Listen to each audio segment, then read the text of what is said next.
ممبئی کے اندر میں مسجد میں جمعے کی نماز میں امام صاحب نے اعلان کیا کہ بھائی یہ صحن میں چھت نہیں ہے، لوگ جمعے کی نماز پڑھنے کے لیے آتے ہیں، دھوپ میں نماز پڑھتے ہیں، تو آپ لوگ اگلے جمعہ کو آئیے گا تو کچھ رقم لے کر کے آئیے گا، 2-2.5 لاکھ روپے خرچ ہے۔ جمعے کی نماز ہو گئی، دعا ہو گئی، لوگ چلے گئے۔ عصر کے وقت ہم دیکھتے ہیں ایک آدمی میلا کوشیلا کپڑا پہنا ہوا، پیر میں چپل نہیں ہے، اپنے بیوی کے ساتھ میں ایک تھیلا لے کر مسجد کے اندر میں داخل ہوا۔ مؤذن صاحب سے سلام دو، مؤذن صاحب بولا، اے مؤذن صاحب، امام صاحب کہاں جے ہو؟ بولا چندہ کرنے آ گئے ہو؟ بولا نہیں، ہم چندہ کرنے نہیں آئے، چندہ دینے آئے۔ چندہ دینے آئے؟ بولا ہاں، امام صاحب تقریر کیے تھے نا جمعہ میں۔ امام صاحب کے پاؤں سے زمین کھسک گئی۔ کیا بول رہا؟ بولا پیسہ لائے؟ بولا ہاں پیسہ لائے، امام صاحب کو اٹھائیے۔ جلدی کنڈی کھٹکھٹائے، امام صاحب بھی کھولے، آئے دیکھے شکل صورت، امام صاحب چوک گئے۔ بھائی کیا بات ہے؟ بولا حضرت ہر جمعے کی نماز آپ کے پیچھے ہم پڑھتے ہیں، آپ نے اعلان کیا تھا یہ چھت ڈھلائی کرنی ہے، 2.5 لاکھ روپیہ لائے۔ امام صاحب نے کہا کہ ہم تمہارا پیسہ نہیں لیں گے، بیٹھو بیٹھو، پانی پلایا چاہیے۔ یہ تمہارے ساتھ میں کون ہے؟ میری بیوی ہے۔ اچھا ٹھیک ہے۔ سیکرٹری کو فون کیا، صدر کو فون کیا، خزانچی کو فون کیا، سارے محلے والے جمع ہو گئے۔ کیا بھائی؟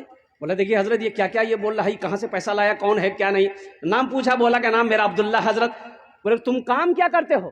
بولا کہ حضرت کام ہم کچڑا چنتے ہیں، حضرت ہم کچڑا چنتے ہیں، کوئی فیکٹری نہیں ہے، میری بیوی کچرا چنتی ہے، میرا چھوٹا بچہ وہ بھی کچرا چنتا ہے، پلاسٹک کچرا بوتل یہی سب چنتے ہیں۔ حضرت وہ پیسہ اسی میں سے کھاتے بھی ہیں، کچھ پیسہ ہم لوگ جمع کر رہے تھے کہ رقم ہو جائے گی نا تو کہیں پر گھر بنا لیں گے۔ حضرت ہم لوگ روڈ کے کنارے وہ پلاسٹک ڈال کے رہتے ہیں، تو جمعے کی نماز میں آپ نے تقریر کی کہ 2.5 لاکھ روپے چاہیے، تو ہم یہ واقعہ اپنی بیوی کو سنائے، تو میری بیوی کہنے لگی کہ دیکھیے ایسا کیجئے، ہم لوگ تو جھوپڑی میں رہتے ہی ہیں، پلاسٹک کھینچ کر رہتے ہی ہیں، تو ایسا کریں کچھ دن اور برداشت کر لیں گے، پہلے اللہ کا گھر بن جائے، یہ پیسہ لے جا کر امام صاحب کو دے دیجئے، انشاءاللہ اللہ یہاں نہیں تو وہاں گھر بنا دے گا۔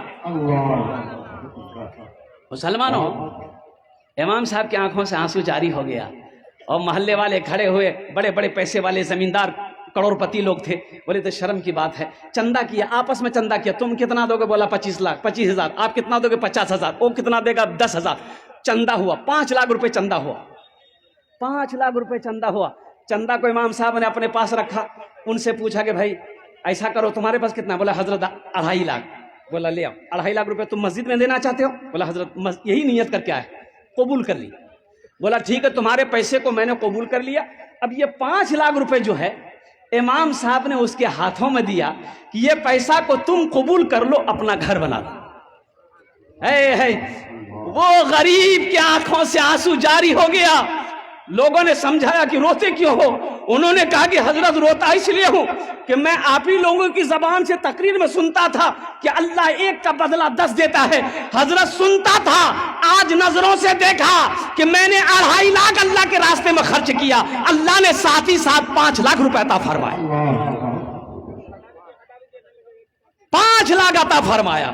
من جاء بالحسنۃ فلہ عشر امثالھا لن تنالوا البر حتى تنفقوا مما تحبون۔ کئی آیتیں مسلمانوں 82 جگہ قرآن میں اللہ نے خرچ کرنے کا حکم دیا، خرچ کرو خرچ کرو خرچ کرو، تم خرچ کرتے رہو گے ہم تمہیں دیتے رہیں گے، اگر تم روک لو گے تو ہم بھی روک لیں گے۔